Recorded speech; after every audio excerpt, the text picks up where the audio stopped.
Hello बच्चों, मैं ममता जैन व्याख्याता अर्थशास्त्र इकोनॉमिक्स क्लास 12 के अंदर आपका एक बार फिर से स्वागत करती हूँ। बच्चों, व्यष्टि अर्थशास्त्र अपन पढ़ रहे हैं और उसमें अपन ने 2 लेसन पढ़ लिए हैं और तीसरे लेसन का भी एक टॉपिक पढ़ चुके हैं जिसमें अपन ने पढ़ा था मांग किसे कहते हैं। पढ़ा था ना कल अपन ने कि मांग क्या है। क्या था मांग? मांग का मतलब होता है उपभोक्ता की वह आवश्यकता या इच्छा जिसे पूरा करने के लिए उसके पास मुद्रा हो और मुद्रा को भी वो खर्च करना चाहता है। और फिर उसमें अपन ने जोड़ दिया था समय और कीमत। इस तरह से कल अपन ने बच्चों पढ़ा था मांग। आज अपन पढ़ेंगे इस मांग को प्रभावित करने वाले कारक। ठीक है, तो देखते हैं मांग को कौन कौन से कारक प्रभावित करते हैं। तो बच्चों 5 कारक तो मुख्य है और 2 अन्य कारक है। पहले मैं आपको शॉर्ट में समझा देती हूँ। मांग को वस्तु स्वयं की कीमत प्रभावित करती है, संबंधित वस्तु की कीमत प्रभावित करती है, उसकी स्वयं की आय प्रभावित करती है, रुचि, मार्केट में चल रहा फैशन, त्योहार, अवसर, समय, ये सब भी मांग को प्रभावित करते हैं और भविष्य के प्रति कीमत प्रत्याशाएं भी मांग को प्रभावित करती है। अब ये तो 5 कारक प्रमुख हो गए। इसके अलावा 2 अन्य कारक है कि जनसंख्या का वितरण और संरचना और राष्ट्रीय आय का वितरण। ये 5 + 2 7 कारक है जो हमारी मांग को प्रभावित करते हैं। अब हम एक एक कारक को विस्तृत से पढ़ेंगे। पहला क्या है? वस्तु स्वयं की कीमत। बच्चों, वस्तु स्वयं की कीमत जब हम बात करते हैं तो हमें सभी अन्य बातों को स्थिर मानना होगा। जब अन्य बातें स्थिर रहें और वस्तु स्वयं की कीमत बढ़ेगी तो उसकी मांग कम हो जाएगी। इसे ही मांग का नियम भी कहते हैं। क्यों?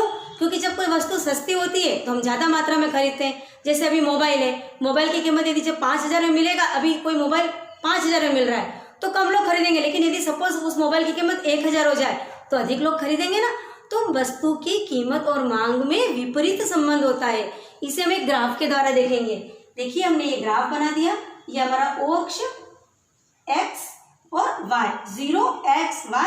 यहाँ पर लेंगे अपन कीमत जिसको अपन P से लिखेंगे प्राइस, और डिमांड मांग जिसको अपन D से लिखेंगे। तो समझ लो कि यहाँ पर जो मांग है वो 100, 200, 300 और 400 इकाई मान लो कोई भी। और कीमत समझ लो, यहाँ पर आप इसको ले सकते हो 1,000 रुपया, 2,000 कर दो, 3,000 कर दीजिए, या 4,000 या 5,000। किसी भी तरह से आप बहुत सारे एग्जाम्पल ले सकते हो। बच्चों, हमको कोई चीज़ समझ में आ जाती है तो हमारे पास फिर उसके कई सारे एग्जाम्पल हमारे मन में आते हैं और हम आसानी से उसका आंसर लिख सकते हैं। तो जैसे मैंने यहाँ पर समझ लिया कि एक व्यापारी, कोई उपभोक्ता है जो कुछ वस्तु, कोई भी यहाँ पर वस्तु लो, मोबाइल लो, एप्पल ले लो, सामान ले लो, सूटकेस ले लो, कि जब उसकी कीमत 1,000 रुपया थी तो वो उसको खरीद रहा था उसकी 400 इकाइयाँ। जब उसकी कीमत 2,000 हो गई तो उसने उसकी इकाई खरीदी 300। 3,000 होने पर 200 इकाई खरीदी और 4,000 होने पर इसकी मात्र 100 इकाई खरीद रहा है। तो क्या हो रहा है? जैसे जैसे कीमत बढ़ी तो मांग कम हो गई। तो दोनों के मध्य विपरीत संबंध हो गया और ये इसका एक गिरता हुआ ढाल आ गया। तो इसका मांग वक्र कैसा आया है? गिरता हुआ, जिसको ढलता हुआ, बाएं से दाएं नीचे गिरता हुआ मांग वक्र अपन को प्राप्त होता है। तो जो हमारा वस्तु स्वयं की कीमत थी उसके साथ इस तरह का संबंध हो गया जिसको हमने ग्राफ और उदाहरण से बता दिया। अब दूसरी बात है अपनी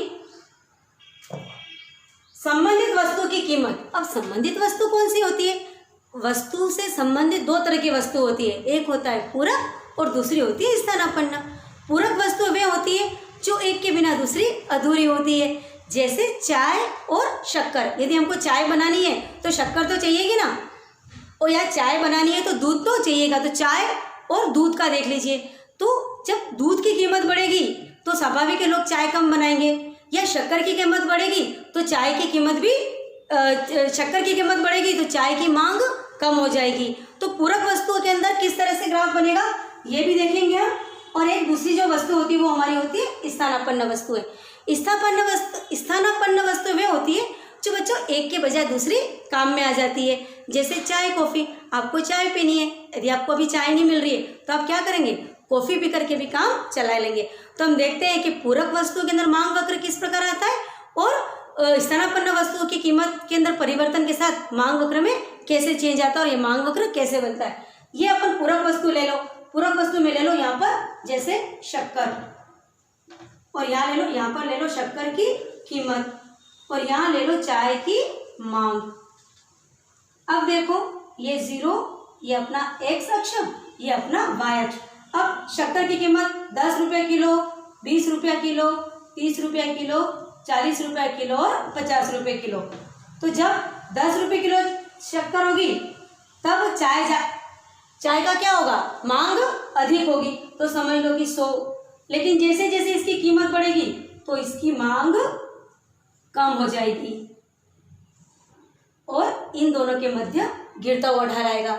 क्योंकि यदि एक की कीमत बढ़ गई तो लोग उसको कम खरीदेंगे दूसरी चीज को भी, क्योंकि क्या करेंगे, उसको अकेली चाय को लेकर क्या करेंगे, जब शक्कर ही नहीं है तो चाय कैसे बनाएंगे। तो पूरक वस्तु में याद रखिए कि पूरक वस्तुओं की कीमत बढ़ने पर उसकी जो दूसरी पूरक वस्तु है उसकी मांग अपने आप कम हो जाती है, यानी विपरीत संबंध होता है। लेकिन जब हम बात बच्चों स्थानापन्न वस्तुओं की करते हैं तो स्थानापन्न में जैसे चाय और कॉफी, तो समझ लो कि अपन ने यहाँ पर ले लिया चाय की कीमत और यहाँ ले लो कॉफी की मांग। कॉफी की मांग ये अपना 0, ये x अक्ष हो गया, ये y हो गया। तो जब चाय की कीमत बढ़ेगी तो लोग क्या करेंगे, चाय को पीना छोड़ देंगे और बदले में क्या पी लेंगे, कॉफी पी लेंगे। तो चाय की कीमत बढ़ने पर कॉफी की मांग बढ़ जाती है। तो जैसे जैसे चाय की कीमत बढ़ेगी कॉफी की मांग बढ़ जाएगी। तो इसमें जो ग्राफ बनता है वो धनात्मक बनता है। ये ग्राफ थोड़ा सही नहीं है, जब आप इसको ड्रॉ करो तो पेंसिल और इसके लेके ड्रॉ कीजिएगा, बहुत अच्छे से होगा। ये इस तरह से इसका जो ग्राफ आएगा वो ऐसे बढ़ता हुआ ग्राफ आएगा और इसका ढाल होगा वो धनात्मक होगा। तो एक बार मैं रिपीट करती हूँ कि पूरक वस्तुओं के अंदर मांग वक्र ऋणात्मक ढाल का होता है, जबकि स्थानापन्न वस्तुओं के अंदर मांग वक्र धनात्मक ढाल का होता है। अब हम तीसरी बात करते हैं उपभोक्ता की आय। बच्चों उपभोक्ता की आय मतलब हमारी अर्निंग। यदि हमारे पास आय बढ़ेगी तो हमारे पास पैसा बढ़ेगा।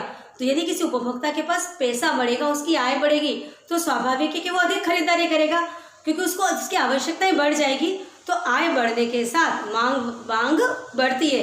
तो आय के बढ़ने के साथ जो मांग वक्र होता है वो धनात्मक ढाल का आता है। लेकिन बच्चों ये नियम हर वस्तुओं पे लागू नहीं होता है। गिफिन वस्तुएं जिनके जैसे घटिया वस्तु होती है वहां पर ये नियम लागू नहीं होता है। क्योंकि बच्चों समझ लो कि यदि कोई कम आय थी, किसी की गरीब था, तो वो कुछ घटिया वस्तुएं, फेरी वाली वस्तुएं, लो क्वालिटी की वस्तुएं खरीदता था। जब उसके पास आय बढ़ेगी तो पहले तो वो लो क्वालिटी की वस्तुएं भी ज़्यादा खरीदेगा, लेकिन धीरे धीरे वो लो क्वालिटी की वस्तुएं कम खरीदेगा और अच्छी क्वालिटी की वस्तुएं खरीदने लग जाएगा। तो गिफिन या जो घटिया वस्तु होती है उसके ऊपर मांग का नियम लागू नहीं होता है।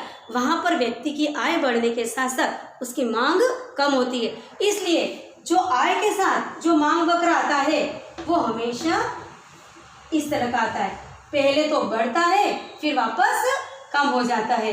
तो ये होता है आय के साथ मांग वक्र। डी इस वक्त ऐसा आता है। अब हम चौथी बात देखते हैं, रुचि, फैशन, त्योहार, अवसर। ये तो आप बहुत अच्छे से इसके अंदर तो इतने सारे एग्जाम्पल ले सकते हैं। जैसे आपका इंटरेस्ट, 2 इंसान है, एक को समोसे पसंद है, एक को रसगुल्ले पसंद है, एक को गुलाब जामुन पसंद है, तो सबके लिए मांग अलग अलग होगी। तो जिसकी जैसी रुचि ऐसे उसकी मांग होती है। एक होता है फैशन, अभी फैशन में क्या चल रहा है उस पर डिपेंड करता है कि उसकी मांग क्या होगी। तीसरी बात होती है अवसर या त्योहार। जैसे संक्रांति है तो पतंग की मांग बढ़ जाएगी, दिवाली है तो लाइट, दिए, पटाखों, मिठाइयों की मांग बढ़ जाएगी, होली है तो रंगों की मांग बढ़ जाएगी। तो त्योहार या विशेष अवसर, गणतंत्र दिवस है, स्वाधीनता दिवस है, तो तिरंगे झंडों की मांग बढ़ जाती है। तो कोई त्योहार, अवसर, समय विशेष, मौसम, सर्दियों में ऊनी कपड़ों की मांग बढ़ती है तो गर्मियों में एसी, कूलर और पानी की मांग बढ़ जाती है। तो डिपेंड करता है कि रुचि, फैशन, त्योहार, अवसर, समय, इन सब के ऊपर भी मांग प्रभावित होती है। और एक है भविष्य के प्रति कीमत प्रत्याशा। बच्चों यहाँ पर भी मांग का बहुत प्रभाव पड़ता है। जैसे अभी हमें पता चले कि पेट्रोल की कीमतें कल से बढ़ने वाली है, तो अपन क्या करेंगे, अपनी पास जितनी गाड़ियाँ उसके अंदर पेट्रोल भरवा देंगे, घर से कुछ कैन ले जाएंगे, पेट्रोल भरवा देंगे कि कल उसकी कीमत बढ़ने वाली है। तो क्या हो जाएगा, अचानक से उसकी मांग बढ़ जाएगी। या हमें पता चले कि कल से पेट्रोल के भाव क्या हो रहे हैं, कम होने वाले हैं, तो आज अपन क्या करेंगे, उसकी मांग एकदम कम हो जाएगी। लोग सोचेंगे 1 दिन 2 दिन कैसे भी चला लो, अभी जब कीमत कम होगी तभी हम उसको खरीदेंगे। तो भविष्य के अंदर किसका रेट बढ़ने वाला है या कम होने वाला है, उस अनुमान के आधार पर भी उसकी मांग प्रभावित होती है। तो ये तो 5 आवश्यक कारक हो गए। 2 अन्य कारक है, जनसंख्या वितरण व संरचना और राष्ट्रीय आय का वितरण। जनसंख्या वितरण व संरचना को हम इस तरह समझेंगे कि जहाँ पर अधिक जनसंख्या होगी वहाँ मांग अधिक होगी, और संरचना से मतलब किस एरिया के अंदर, किस कॉलोनी में, किस गांव शहर में किस तरह के लोगों की बस्ती है।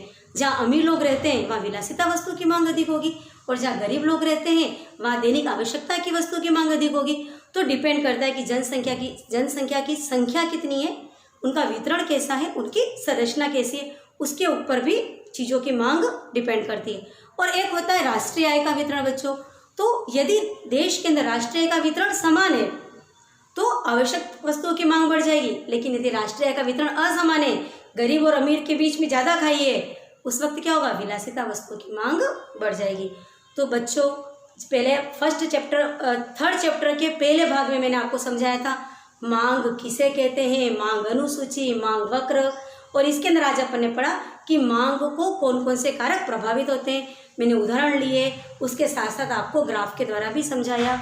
अब बच्चों आपका ये काम है कि आप इसको अच्छे से समझिए, रटिए मत, उसको अच्छे से समझिए, मन से भी आप इसके अंदर कई सारे एग्जाम्पल जोड़ सकते हैं और एग्जाम में बड़े से बड़ा अच्छा उत्तर लिख सकते हैं। इस लेसन में से 1 नंबर का क्वेश्चन भी आता है, 2 और 3 नंबर का, और जैसे ये पूरा यदि निबंधात्मक आ जाता है तो अपना 6 नंबर का क्वेश्चन भी आ सकता है। तो बच्चों मेरी वीडियो को मैंने बहुत ही शॉर्ट तरीके से बनाया है और सरल भाषा में बनाया। आप इसको बहुत अच्छे से देखिए, 1 से 2 बार देखिए, और वीडियो के बाद मैंने इसके जो फोटो अपलोड किए उसको उतार लीजिए, तो आपका लेसन रेडी हो जाएगा। अगले चैप्टर के लिए हम कल बात करेंगे। Thank you.